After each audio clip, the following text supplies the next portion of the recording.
Hello दोस्तों, आप सबका इस फिजिक्स एजुकेशन हब में हार्दिक स्वागत है। और आज हमें बात करनी है वैद्युत द्विध्रुव से संबंधित।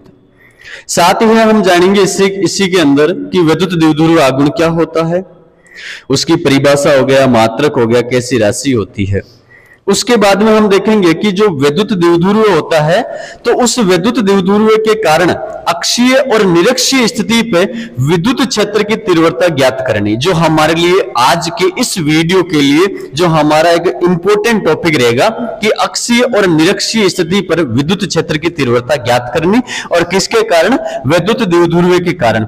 उससे पहले हम जानेंगे कि ये वैद्युत द्विध्रुव क्या होता है। जब तक हम ये वैद्युत द्विध्रुव नहीं जान सकेंगे तो उस चीज को हम कर ही नहीं पाएंगे कि वो क्या चीज है। बोर्ड की दृष्टि से हमारे लिए इंपॉर्टेंट है।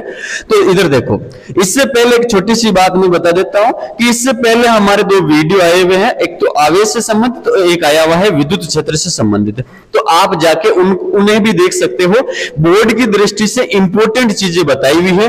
अब देखोगे आप, सबसे पहले वैद्युत द्विध्रुव क्या होता है, आराम से बढ़िया तरीके से आप देखोगे यहाँ पे कि हमारे पास में समान परिमाण के दो आवेश है और इनकी प्रकृति है वो कैसी है बेटा, विपरीत है।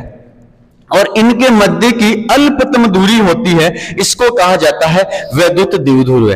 मतलब समान परिमाण और विपरीत प्रकृति के दो आवेश है और इनके मध्य की जो अल्पतम दूरी है उसको कहा जाता है वैद्युत द्विध्रुव। नॉर्मल सी बात है। अब जो इनके मध्य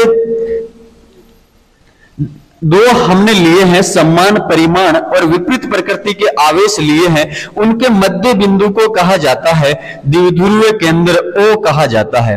द्विध्रुव केंद्र ओ कहा जाता है, ये आप ध्यान रखोगे। इनके मध्य की जो दूरी है वो है आपकी 12, जिसको हम अल्पतम दूरी कहते हैं। अब देखो यहाँ पे हमने क्या बोला कि वैद्युत द्विध्रुव क्या होता है, समान परिमाण और विपरीत प्रकृति के दो आवेश हैं और उनके मध्य की जो अल्पतम दूरी है उसको कहा जाता है वैद्युत द्विध्रुव। इसके बाद में मैं आपको बता रहा हूं कि वैद्युत द्विध्रुव आघूर्ण क्या होता है, जो हमारे लिए इंपॉर्टेंट है कि वैद्युत द्विध्रुव आघूर्ण क्या होता है। वैद्युत द्विध्रुव आघूर्ण क्या होता है जो हमारे लिए इंपॉर्टेंट है। सबसे पहले तो इसको किसके द्वारा प्रदर्शित किया जाता है, P के द्वारा। किसके द्वारा, P के द्वारा। कैसी राशि है, सदिश राशि है। ध्यान दोगे, इसको किसके द्वारा प्रदर्शित किया जाता है, P के द्वारा। कैसी राशि है, सदिश राशि है। मैंने इसके ऊपर वेक्टर लगा दिया। अब देखो, वैद्युत द्विध्रुव का कोई एकल आवेश ले लो और उस एकल आवेश का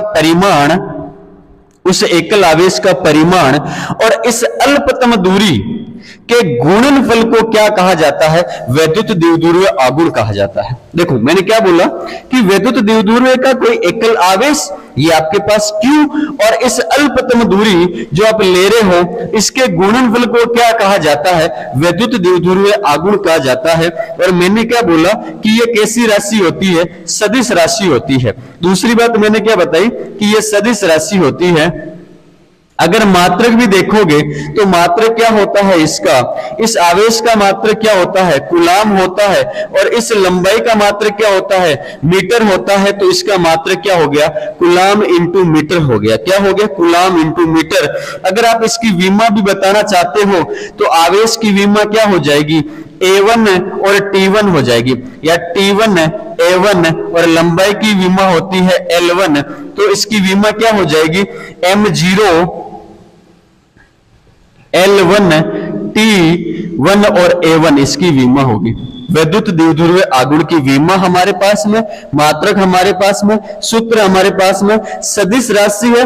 इसका मतलब इसकी दिशा किधर से किधर होती है, ऋणात्मक से धनात्मक की ओर होती है। ऋणात्मक से धनात्मक की ओर इसकी क्या होती है, दिशा होती है। ये तो एकदम बेसिक जानकारी थी इस विद्युत द्विध्रुव और वैद्युत द्विध्रुव आघूर्ण से संबंधित। अब जो हमारा मेन टॉपिक है कि वैद्युत द्विध्रुव के कारण अक्षीय स्थिति पर विद्युत क्षेत्र की जो तीव्रता हमें ज्ञात करनी है वो हमारा मेन टॉपिक है। ये तो एकदम बेसिक जानकारी थी। मैं एक बार और इसको रिपीट करवा देता हूं सबसे पहले विद्युत द्विध्रुव के बारे में देखा। इसको हमने क्या देखा कि हमारे पास में समान परिमाण और विपरीत प्रकृति के दो आवेश है, उनके मध्य की अल्पतम दूरी को क्या कहा जाता है? विद्युत द्विध्रुव कहा जाता है। एक नंबर बात होगी। उसके बाद में विद्युत द्विध्रुव आगुण क्या होता है? अब इस विद्युत द्विध्रुव का कोई एकल आवेश ले लो और इस जो अल्पतम दूरी ली है इसके गुणनफल को क्या कहा जाता है? विद्युत द्विध्रुव आगुण कहा जाता है। यह सदिश राशि है जिसकी दिशा ऋणात्मक से धनात्मक की ओर होती है। उसके बाद में देखा कि इस आवेश का मात्रक होता है कूलाम और इस लंबाई का मात्रक होता है मीटर, तो इसका विद्युत द्विध्रुव आगुण का मात्रक क्या हो गया? Coulomb into metre. और उसके बाद में हमने विमा, जब हमें सूत्र आता है कि इसका जो मात्रक है वो होता है कूलाम इंटू मीटर, तो हम यहां से क्या निकाल सकते हैं? इसकी विमा निकाल सकते हैं। इसकी विमा क्या होती है? T1 और A1 होती है कूलाम, और यहाँ पे मीटर क्या होगा? लंबाई की जो विमा है वो होती है आपके L1, और तो यहाँ पे टोटल इसकी विमा हो गई M है नहीं 0, L1 T1 और A1, ये इसकी क्या हो जाती है बेटा? विमा हो जाती है।